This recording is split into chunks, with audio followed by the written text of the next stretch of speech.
मैं सुभाष सिंह कुशवाहा आप सभी मित्रों को नमस्कार, आदाब, सलाम, जय भीम। प्रतिदिन सुबह 7:30 बजे मैं अपने सभी मित्रों, बिहार के सभी भाइयों बहनों से मिलकर फेसबुक लाइव के माध्यम से बिहार पंचायत चुनाव संपन्न होने के साथ पंचायत सरकार की गठन हो गई है और पंचायत सरकार से ही गांव में रहने वाले गरीब किसान मजदूरों का विकास संभव है।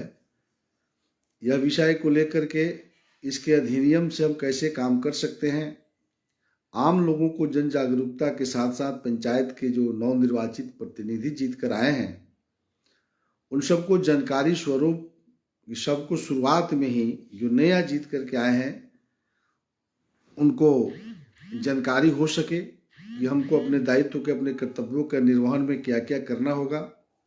बिहार सरकार का जो गाइडलाइन है पंचायत राज एक्ट 2006 के माध्यम से, उस किताबों को अध्ययन करके मैं आपके सामने अपने विचारों को रखता हूं।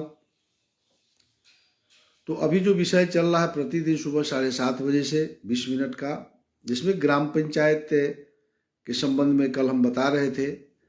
तो ग्राम पंचायत की संरचना तक हमने बताया था और ये भी हमने बताया था कि इंडिविजुअल ग्राम पंचायत के सदस्य यानी वार्ड सदस्य जिनको हम समझते हैं, वार्ड सदस्य का अधिकार क्या क्या है और ग्राम पंचायत के मुखिया का अधिकार और कर्तव्य क्या है, इस पर कल डिटेल रूप से हम चर्चा कर चुके हैं।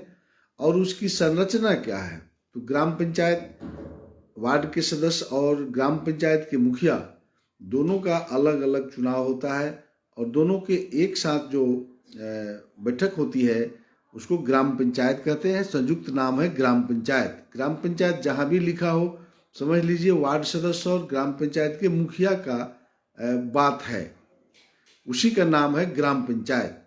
तो आज हम चर्चा करेंगे, संरचना हो गया, ग्राम पंचायत की बैठक।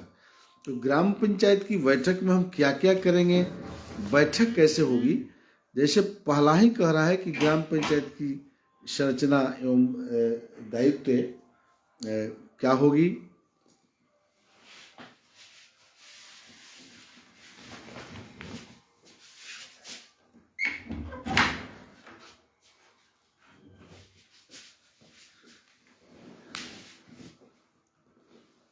इस विषय पर हम आज चर्चा कर रहे हैं। कह रहा है कि इस जो ग्राम पंचायत एक नियमित निकाय के रूप में कार्य करेगा और ग्राम सभा द्वारा लिए गए निर्णयों के क्रियान्वयन, हमने पहले भी कहा था कि ग्राम सभा में जो निर्णय होगा यानी ग्राम सभा का निर्णय वार्ड सभा का भी निर्णय उसमें समाहित है। तो वार्ड सभा का निर्णय और ग्राम सभा का निर्णय हो जाता है और ग्राम सभा में जो निर्णय होता है वह काम ग्राम पंचायत को करना है। और धारा 22 के अधीन जो अधिकार प्राप्त है, यानी धारा 22 के जिस दिन हम जिक्र करेंगे उसमें 29 विभाग का जिक्र होगा। वो लंबा चर्चा होगा कि किस विभाग में क्या करना है। कह रहा है कि ग्राम पंचायत की बैठक प्रत्येक 2 माह पर होगी और वह ग्राम पंचायत के मुखिया बुलाएंगे। ये सभी वार्ड सदस्य जो नवनिर्वाचित जीत के आए हैं उनको समझना चाहिए, आम लोगों को भी समझना चाहिए कि जो चुनाव जीत कर के आए हैं ग्राम पंचायत के सदस्य, जो नए हैं ग्राम पंचायत के मुखिया, हर 2 माह पर ग्राम पंचायत की बैठक होगी। वह समान बैठक कही जाएगी और उस बैठक को बुलाएंगे ग्राम पंचायत के मुखिया और उसमें वार्ड के सदस्य और मुखिया भाग लेंगे और साथ साथ कौन भाग लेंगे यह आप आगे सुनेंगे। अब ग्राम पंचायत की समान बैठक हो गई तो कानून बनाने वाला यह देखता है कि हो सकता है कि बीच में कोई अति आवश्यक काम आ जाए। सरकार तो बना दिया कि समान बैठक 2 महीना पर कर सकते हैं, लेकिन बीच में यदि ग्राम पंचायत के मुखिया को लगता हो कि नहीं एक बहुत ही कोई विषय आ गया सामने तो बैठक करना पड़ेगा। तो जैसे सरकार अभी प्रधानमंत्री आवास के लिए विशेष बैठक करा रही है, आजकल परसों होना है, उसी प्रकार से ग्राम पंचायत के मुखिया को लगे कि नहीं आवश्यक है बैठक करना। अभी सामान्य बैठक 10 दिन पहले हुआ था लेकिन तुरंत फिर बैठक करना हुआ तो उस बैठक को कहते हैं विशेष बैठक। तो समान बैठक के लिए ग्राम पंचायत के मुखिया 7 दिन पहले वार्ड के सदस्य को सूचना देंगे 7 दिन पहले, याद रखिएगा। वो लिखित सूचना होना चाहिए, रिसीविंग होना चाहिए ग्राम पंचायत सदस्य को 7 दिन पहले। यही सब कानूनी मैटर बाद में फंस जाता है, तो इसलिए हमेशा सचेत रहना चाहिए ग्राम पंचायत के मुखिया को कि 7 दिन पहले ग्राम पंचायत सदस्य को चिट्ठी रिसीव करा दीजिए कि अमुक तारीख को बैठक है। लेकिन जो विशेष बैठक होगा 3 दिन के शॉर्ट नोटिस पर ग्राम पंचायत के मुखिया विशेष बैठक बुला सकते हैं। ये बड़ा जानकारी का विषय है वार्ड सदस्यों के लिए जो नया जीत करके आए। तो विशेष बैठक ग्राम पंचायत के मुखिया जब लगे कि उनको किसी विषय पर बुलाना है तो वह बुला सकते हैं। फिर कानून बनाने वाला ये देखा कि ग्राम पंचायत सदस्य यानी वार्ड सदस्य को भी तो लग सकता है कि कोई भ्रष्टाचार बढ़ गया है, कोई विषय जो है लूट हो रहा है, या कोई आवश्यक विषय उसको ध्यान में आ जाए और वो चाहता हो विशेष बैठक बुलाने के लिए, लेकिन मुखिया कहते हो कि ना हम नहीं बुलाएंगे। तो यहाँ कानून में अधिकार वार्ड सदस्य को भी दे दिया कि 1/3 वार्ड सदस्य यानी 15 अगर वार्ड सदस्य हैं तो 5, तो 1/3 जितना हो उसका तीसरी हिस्सा वार्ड सदस्य लिख करके मुखिया को दे देंगे कि आप विशेष बैठक बुलाइए, विषय यह है। तो उसमें ग्राम पंचायत के मुखिया बाध्य हो जाएंगे बैठक बुलाने के लिए। यानी विशेष बैठक बुलाने का 2 तरीका है, एक तो ग्राम पंचायत के मुखिया बुला लेंगे, अगर मुखिया नहीं बुलाते हैं वार्ड सदस्य को लगता है कि विशेष बैठक बुला दे तो वार्ड सदस्य को भी कानून में अधिकार है कि बगैर चाहे हुए ग्राम पंचायत के मुखिया को भी बैठक बुला देगा। अगर मुखिया को चिट्ठी रिसीव करा लेगा, चिट्ठी रिसीव कराने के अगर 15 दिन के अंदर मुखिया नहीं बुलाते हैं तो उप मुखिया को अधिकार हो जाएगा विशेष बैठक बुलाने का। अगर उप मुखिया भी नहीं बुलाते हैं 15 दिन में, तब जो लिखित अनुरोध किए होंगे वार्ड के सदस्य 1/3 वार्ड सदस्य ही तिथि का निर्धारण कर देंगे, पंचायत सेवक उन्हीं के आदेश को मानने के लिए बाध्य होंगे। यानी वही 1/3 वार्ड सदस्य ग्राम पंचायत का विशेष बैठक बुला देंगे। हम समझते हैं कि क्लियर हो गया होगा। समान बैठक ग्राम पंचायत के मुखिया बुलाएंगे प्रत्येक 2 माह पर, 6 बैठक होगा साल में, क्लियर। ग्राम पंचायत के मुखिया जब उचित समझेंगे विशेष बैठक बुला देंगे यदि लगता है, ये भी क्लियर। यदि ग्राम पंचायत के मुखिया विशेष बैठक नहीं बुलाते हैं तो ग्राम पंचायत के सदस्य यानी वार्ड सदस्य ही अधिकृत हो जाएंगे, 1/3 वार्ड सदस्य जब चाहे विशेष बैठक ग्राम पंचायत की बुला देगा। क्योंकि ये सरकार होती है, यही असली सरकार है जो ग्राम पंचायत की कार्यकारिणी जिसको हम कहते हैं, इसीलिए इस तरह से कानून का प्रावधान किया गया है। अब बैठक की सूचना के संबंध में जो आपको किसको किसको दिया जाएगा, अब उस बैठक में आप समझ गए कि मुखिया अध्यक्षता करेंगे और आपको अगर वो नहीं रहते हैं तो उप मुखिया करेंगे, दोनों नहीं रहते हैं तो उसमें से कोई सदस्य करेंगे। लेकिन इसके अलावा कह रहा है कि इस बैठक की सूचना जो है आपको सचिव के द्वारा दिया जाएगा, सूचना पट पर साटा जाएगा, 7 दिन जो मैंने बता दिया उसी को कह रहा है। दूसरा में कह रहा है कि जिन सरकारी पदाधिकारियों को सूचना दिया जाए, यही विषय जो है राज्य में ग्राम पंचायत के मुखिया नहीं समझ पा रहे हैं। जबकि ग्राम पंचायत के मुखिया जो नए जीत के आए हैं और पुराने लोगों को भी मैं एहसास करा रहा हूं कि जब पंचायत समिति की बैठक में जाते हैं तो वहां प्रखंड स्तर के 29-30 डिपार्टमेंट जो पंचायती राज को देखना है, सभी विभाग के प्रमुख पदाधिकारी बैठते हैं, अंचलाधिकारी बैठते हैं, मेडिकल से चिकित्सा पदाधिकारी बैठते हैं, कल्याण पदाधिकारी बैठते हैं, प्रखंड शिक्षा प्रसार पदाधिकारी बैठते हैं, आपका CDPO बैठती है, यानी प्रखंड के सभी पदाधिकारी बैठते हैं। जिला परिषद की बैठक में जाइएगा तो जिला परिषद के सभी पदाधिकारी बैठते हैं, जिला सहकारिता पदाधिकारी, जिला शिक्षा पदाधिकारी, जिला कल्याण पदाधिकारी, यानी जिले भर का अफसर, सिविल सर्जन सहित सब बैठते हैं। उसी तरह से ग्राम पंचायत की बैठक में कानून कह रहा है धारा 20 के उपधारा 4 में कि ग्राम पंचायत कार्यकारिणी की बैठक में ग्राम पंचायत का जितना भी विभाग है सबके प्रमुख को बैठना है। जैसे शिक्षा विभाग, प्रखंड में प्रखंड शिक्षा पदाधिकारी बैठते हैं तो पंचायत में कौन बैठेगा? सभी विद्यालय के प्रधानाध्यापक। यानी एक पंचायत में 8-10 प्राथमिक और मध्य विद्यालय है तो सबके हेडमास्टर बैठेंगे। एक पंचायत में जितना वार्ड है उतना आंगनबाड़ी है तो CDPO प्रखंड में बैठती है तो पंचायत की बैठक में आंगनबाड़ी की सेविका आएगी। अगर पंचायत समिति के बैठक में अंचलाधिकारी बैठते हैं तो ग्राम पंचायत के बैठक में कर्मचारी बैठेंगे, तब न वार्ड सदस्य और कर्मचारी के बीच में दाखिल खारिज में 10,000 20,000 घूस और दलाली लगता है। गांव का किसान बोलते हैं बहुत से गरीबों को घर नहीं बन रहा है पर्चा के अभाव में। तो कर्मचारी और ग्राम पंचायत के सदस्यों का जब मुलाकात कार्यकारिणी की बैठक में होगी तब न विषय पर चर्चा होगा। इसी प्रकार से आपको जितनी भी डिपार्टमेंट है उसके पंचायत के जो प्रमुख हैं उस सबको बैठना है। बिजली विभाग के जूनियर इंजीनियर को आना है। अभी कह रहा है कि हो सकता है कि जो ग्राम पंचायत के अधीन बहुत सा डिपार्टमेंट नहीं है, लेकिन उस डिपार्टमेंट का वर्क चल रहा है मेरे पंचायत के अंदर।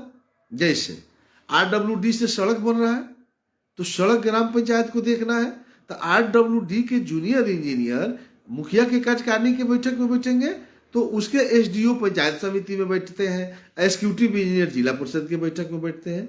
तो गांव में जो सड़क निर्माण होती है घटिया किस्म का बनाता है कि अच्छा बनाता है, तो ग्राम पंचायत कार्यकारिणी की बैठक में 7 दिन पहले नोटिस REO के जूनियर इंजीनियर को दिया जाएगा।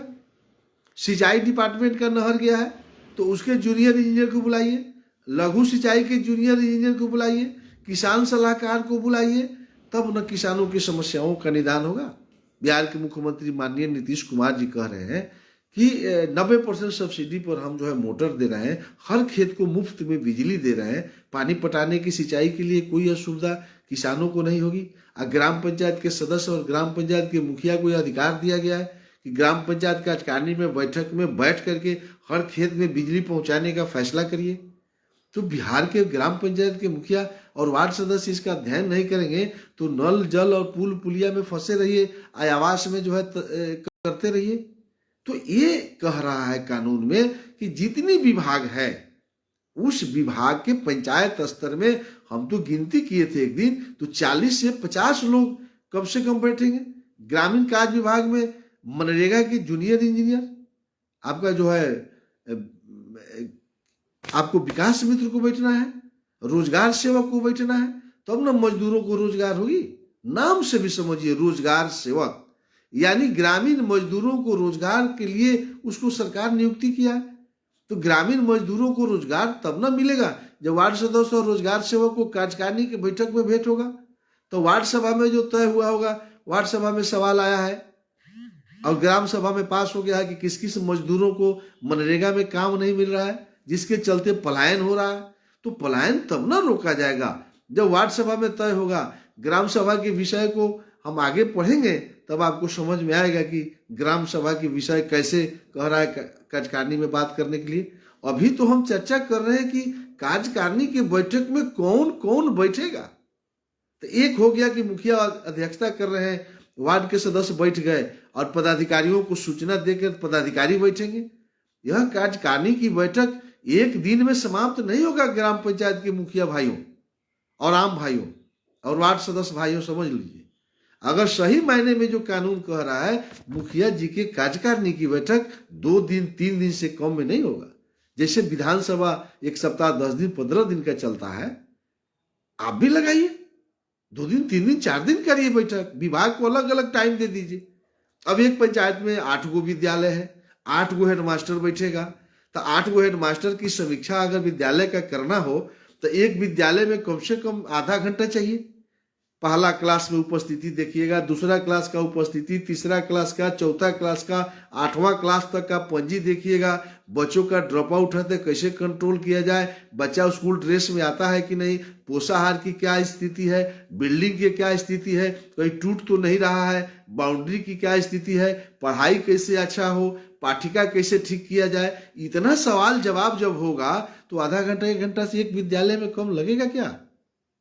तो कौन बिहार का मुखिया है जो आधे घंटे में कार्यकारिणी की बैठक करके दस्तखत करके वार्ड सदस्य अपना अपना घर चल जाता है? गाली या अपशब्दों का इस्तेमाल हम कर रहे हैं बिहार सरकार पर। बिहार सरकार के माननीय मुख्यमंत्री नीतीश कुमार जी ने तो कानून बना दिया। अब हम अपने दायित्व को, कर्तव्य का निर्वहन नहीं कर रहे हैं, हम समझ ही नहीं रहे हैं कि हम गवर्नमेंट है।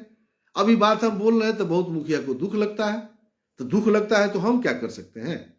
आप आधा घंटा में कार्यकारिणी के विभाग को नहीं बुलाइएगा, कहिएगा कि हम बहुत बड़का मुखिया हो गए।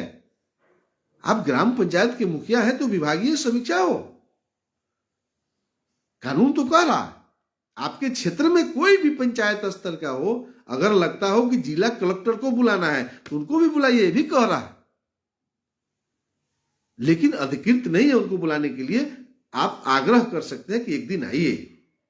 तो ग्राम पंचायत कार्यकारिणी की बैठक में ग्राम पंचायत सदस्य, वार्ड सदस्य भाइयों और ग्राम पंचायत के मुखिया भाइयों, आपसे निवेदन है कि ग्राम पंचायत की बैठक में जितनी भी डिपार्टमेंट है उसको बुलाइए हर 2 महीना पर कार्यकारिणी की बैठक में, और समीक्षा कीजिए। 1 दिन 2 दिन जय दिन चलेगा चलेगा, हो सकता है कि 3 दिन कर दीजिए कार्यकारिणी की बैठक। 1 दिन में 5 डिपार्टमेंट को, 1 दिन में 10 डिपार्टमेंट को, जो बड़ा डिपार्टमेंट है उसको 1 दिन रखिए, उसको भी सहूलियत होगी आने में। आप रोज बैठिए 3 दिन, तब जाकर के एक एक करके जो है आप विभाग का समीक्षा कीजिएगा। तब न वार्ड सभा में तय हुआ है, ग्राम सभा में तय हुआ है, उसको देखिएगा आगे जो कितना काम आपको करना है, तब जाकर के जो है आप तो ये समझ गए कि बैठक में कैसे उपस्थिति होना है। अब कह रहा है कानून में कि अगर पदाधिकारी को हम नोटिस करते हैं, ये देखिए कितना तगड़ा विषय है, आप स्वयं उपस्थित न होने की स्थिति में पदाधिकारी को कह रहा, ऐसे पदाधिकारी अपने कार्यालय के किसी जिम्मेवार एवं जानकार व्यक्ति को उक्त बैठक में भाग लेने हेतु प्रतिनियुक्त करेगा। साफ कानून कह रहा है, पढ़ रहे हैं सामने, कि यदि हम हेडमास्टर को बुलाए मान लीजिए और उनको समय नहीं है, छुट्टी में है, तो किसी जिम्मेवार व्यक्ति को, वह डिपार्टमेंट, एक हम कह रहे हैं शिक्षा पर, लेकिन बाकी डिपार्टमेंट पर भी लागू हो रहा है, वो अपने जगह पर किसी जिम्मेदार व्यक्ति को भेजेगा उस बैठक में भाग लेने के लिए। लेकिन ग्राम पंचायत के मुखिया के आदेश का अवहेलना नहीं कर सकता है वो, क्योंकि गवर्नमेंट है ना पंचायत का, सरकार ने अधिकार दिया है उसको। अब देखिए क्या दिया है, बिना किसी युक्ति युक्त कारण के, बिना किसी कारण के बैठक में, अगर बिना सूचना के हम मुखिया नोटिस करता है कि आपको बैठक में आना है, अब मान लीजिए कि जे वो पदाधिकारी नहीं आता है, कर्मचारी को सूचना दी है वो नहीं आया, अनुपस्थित रहने पर ग्राम पंचायत यानी कार्यकारिणी ऐसे पदाधिकारी कर्मी के विरुद्ध अनुशासनिक कार्रवाई करने हेतु उसके नियंत्री पदाधिकारी को लिख सकेगी एवं उसकी सूचना प्रखंड विकास पदाधिकारी आज जिला दंडाधिकारी माने कलेक्टर को भी दे देगी। साफ कह रहा है ग्राम पंचायत को कि यदि ग्राम पंचायत के मुखिया के द्वारा सूचना दिया गया है राजस्व कर्मचारी को कि ग्राम पंचायत कार्यकारिणी के बैठक में आपको आना है, और उसको कहता है हम नहीं जाएंगे, तो ग्राम पंचायत देखेगी ना कर्मचारी नहीं आए, तो ग्राम पंचायत यानी वार्ड के सदस्य सवाल करेंगे अध्यक्षता करने वाले ग्राम पंचायत के मुखिया से, क्या साहब कर्मचारी नहीं है? तो कहेंगे हमने तो सूचना दिया है, पंचायत सेवक से पूछेंगे मुखिया, सूचना तो पंचायत सेवक न देते हैं, सचिव, क्या सचिव साहब दिए? तो देखा जाएगा सूचना पट, तो हाँ दस्तखत तो है और नहीं आए हैं, तो अब यहाँ अनुशासनिक कार्रवाई आप समझ रहे हैं ना। यही अगर प्रस्ताव ले लीजिएगा वेतन बंद कर देने का, थ्रेटनिंग देने का, स्पष्टीकरण मांग दीजिए। आपको बकस देना है तो एक स्पष्टीकरण मांग दीजिए, और नहीं बकसना है तो वेतन बंद करने का निर्णय ले लीजिए। उसे भी नहीं बकसना है तो प्रपत्र को भर देने के लिए लिख दीजिए जिलाधिकारी को, सुप्रीम कोर्ट नहीं काटेगी, यही पंचायत सरकार का निर्णय है। अगर ग्राम पंचायत का मुखिया अकेले लिखेंगे उसका कोई वैल्यू नहीं, वह प्रोसीडिंग में आना चाहिए, सभा वही में आना चाहिए कि कौन पदाधिकारी कर्मचारी को हमने सूचना दिया और सूचना लेने के बाद भी बैठक में नहीं आया, सरकार का अवहेलना करेगा और नौकरी कर लेगा। हम बांध नहीं रहे उसको कानून में। ग्राम पंचायत के मुखिया को अगर हम कह रहे हैं तो उनको लगता है कि आप दोषी हैं, आपका मैं ज्ञान बढ़ा रहा हूं, आपकी ताकत को बढ़ा रहा हूं, आपके कर्तव्यों के निर्वहन में मैं सुभाष कुशवाहा आकर के आपको हिम्मत को बढ़ा रहा हूं कि कार्यकारिणी ही आपका जीवन है। कार्यकारिणी से ही गांव में रहने वाले गरीब किसान मजदूरों का कल्याण होना है। आज प्रधानमंत्री आवास में 30-40 हजार लेने की बात शुरू हो गई, कल परसों में आज भी डिसीजन होगा बिहार के कई जगह। अगर कार्यकारिणी की बैठक में आवास सहायक बैठेगा तो वार्ड के सदस्य अनपढ़ है लेकिन बुद्धि से कमजोर नहीं है, वो औकात में ला देगा आवाज सहायक को। हम पता है हमको वार्ड सदस्यों की ताकत को, लेकिन उसकी ताकत को आप ग्राम पंचायत के मुखिया साथी अवसर नहीं प्रदान कर रहे हैं। आप अवसर तो दीजिए, ग्राम पंचायत कार्यकारिणी की बैठक में पदाधिकारी को भेंट तो करा दीजिए। वार्ड के सदस्य मार के ठीक कर देगा बिहार में जो पदाधिकारी तेला वेला करेंगे। भ्रष्टाचार नहीं रुकेगा। भ्रष्टाचार तो ग्राम पंचायत का मुखिया 24 घंटा में समाप्त कर देंगे, धरातल के मालिक।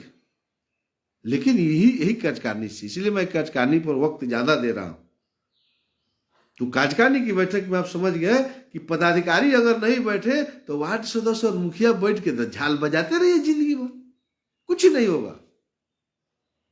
वार्ड सदस्य और मुखिया की कार्यकारिणी के बैठक में बैठकर से कुछ नहीं होगा। अगर कुछ करना चाहते हैं ग्राम पंचायत के मुखिया और वार्ड सदस्य तो डिपार्टमेंट को बुलाइए। जिस तरह से जिला परिषद की बैठक होती है, जिस प्रकार से पंचायत समिति के ब्लॉक के प्रमुख बैठक करते हैं, उसी प्रकार से आप भी ग्राम पंचायत सरकार की बैठक करिए। इतनी डिपार्टमेंट है, बुलाइए। जो भी मेरे व्यूअर्स हैं, आज का जो है शेयर जरूर करिए, प्रचार करिए आज की, इसको जितना हो सके। चूंकि जग जाए बिहार के मुखिया और बिहार के वार्ड के सदस्य जग जाएंगे, जिस दिन अपने कर्तव्य को समझ जाएंगे, अपने इस अधिकार को, किताब बिहार सरकार ने ये जारी किया, मेरे घर में नहीं है, जिसको मैं पढ़ रहा हूं। कानून तो माननीय मुख्यमंत्री नीतीश कुमार जी ने बना करके दे दिया कि कार्यकारिणी की बैठक में तुम नोटिस करो, और नहीं आता है तो हम सस्पेंड करने के लिए तैयार है। बिहार सरकार तैयार है। आप लिखवे नहीं कीजिए, क्यों नहीं बुलाते हैं? 20 साल हो गया, क्या कारण है? या तो जानकारी का अभाव है, नहीं तो आप करना नहीं चाहते हैं। अगर जानकारी का अभाव है तो आज से शुरू करें, इस वर्ष दिखाएं। माननीय मुख्यमंत्री नीतीश कुमार जी चल दिए बिहार के विकास में, आप भी साथ खड़ा हो जाए। केरल इसी तरह आगे नहीं है। कल हम चर्चा करेंगे बैठक की कार्यवृत्ति। आज ही करना था लेकिन लंबा उधर बीत गया। बैठक में किस किस विषय पर चर्चा होगी? अब तो ये समझ गया कि बैठक हो गई, मुखिया जी अध्यक्षता कर रहे हैं, वार्ड के सदस्य बैठ गए। आज 29-30 विभाग बैठ गया, सब लोग सामने बैठा हुआ है। अब किस किस विषय पर चर्चा होगा? तो एक तो हमने कहा धारा 22, तो धारा 22 में 29-30 विभाग में क्या करना है उसकी चर्चा होगी। और उसके अलावा कह रहा है कि किस किस विषय पर चर्चा होगी, कल हम इस पर चर्चा करेंगे। तो कल सुबह तक के लिए आपसे विदा लेना चाहते हैं। आज का विषय का भी शेयर जरूर हो, और कल तो जरूर सुनिए। अपने मित्रों को, दोस्तों को भी बताइए कल किस किस कैसे चर्चा होगी। वार्ड सदस्य को तो निश्चित सुनना चाहिए, कैसे हम चर्चा करेंगे, क्या हम विषय लाएंगे, कैसे हम जनता का कल्याण करेंगे। कल और परसों बहुत शानदार विषय रहेगा। जय हिंद, आप सबको नमस्कार, आदाब, सलाम, जय भीम।